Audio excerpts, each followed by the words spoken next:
There are three important aspects to consider when we talk about seals in the process industry, whether in the food, beverage, or in other nearer fields like biotechnology or pharmaceutical. One is the regulatory demands, so it might be the well-known FDA conformity and all other regulations you might know. The other one which we talk here is hygienic design, but I want to concentrate on material resistance. And this can be divided between chemical resistance and the mechanical resistance. The chemical resistance is basically all what is the starting materials, the food, maybe, or the food preparation. But we also should not forget all the cleaning media, which is harming our seals. This might be also water, steam to sterilize, but for all of you maybe it might be a very easy product, a cookie or something, but from the elastomeric standpoint, it's a very, very abrasive product.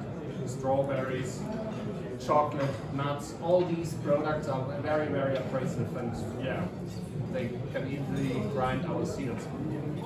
So really, let's talk about the chemical resistance, not too much on the mechanical resistance. And if we want to talk about the SIP cleaning medium, clean in place or sterilize in place medium, then we tested a lot of different formulations. In here, very can't see that right, so I have to go to the front. In 50% concentration, and we have 4 types of preparations we tested. One is inorganic nitric acid-based cleaner. The next one is a parasitic hydrogen peroxide containing disinfection agent. And the third one, an alkaline solution, which is also used to clean especially fatty products. The last one is sodium hypochlorite containing disinfection. They were all tested at 65 degrees, apart from the parasitic acid containing cleaner, which is normally also applied at room temperature.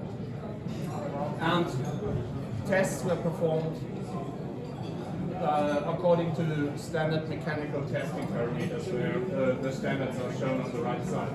These properties normally are hardness, but they are especially tensile strength, elongation and break, and also mass and volume change, which is a normal standard testing. If we consider all these in our different changes in our properties change, we find out that several materials completely failed, especially EPDMs were not able to withstand the nitric acid cleaners. Two materials out of our portfolio were performing quite well, but even then the EPDM was having were undergoing some changes which rendered not being conform with further applications. One of our materials, our Pertec UP SIP solution, was one of the materials which performed best, also with 2 other cleaners which have especially usage in the coffee machine. Just to show you a little some pictures, it might be a little bit hard to say or imagine. This is our Pertec SIP material. The EPDM, our standard EPDM material 171002, also had some slight changes on the material side, and below you see one of the examples which compared completely, which has very strong deformation, very strong cracks, and completely shows that it's not suitable for this type of application. We have to consider that these material concentrations, these cleaner concentrations, were much more than we normally find in the industry. Normal is 2%, 2.5%, maybe 5% of these cleaners, not 50%. So we really made this test on the upper level. But anyway, this shows our capabilities, especially in the Pertec SIP material, and I would be happy to discuss this further on our booth here on the side. So if just to sum up everything, you see here some results, especially on the compression set side, where these results were again shown that they were valid and suitable for the application. Compression set is one of the materials which we especially see in O-ring applications, where the remaining force to come back to the initial state. And See, the EPDM have very strong compression set losses. These show them, to have not enough strength, not enough performance, which is demanded by the application. Again, these are tests.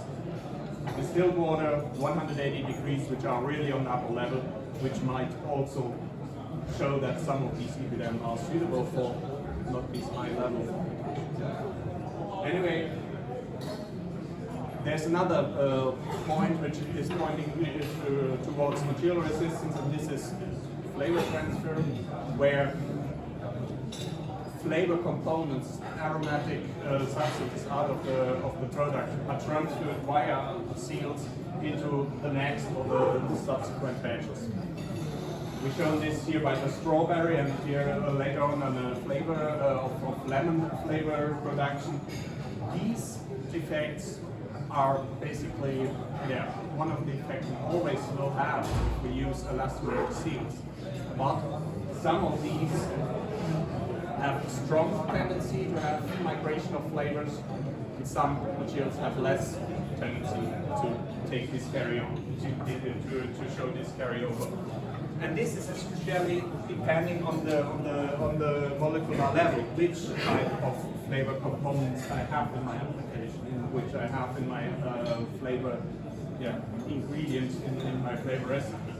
And this is really very depending on the chemical nature. If it's there's a huge difference, like you see here at the menthol case, where the peltic sip was showing very well low tendency of flavor carryover, or where this on the lime level is at least a factor of 2 or 2.5 or 3. Again, our peltic sip showed very well suitability for applications in the food and beverage industry.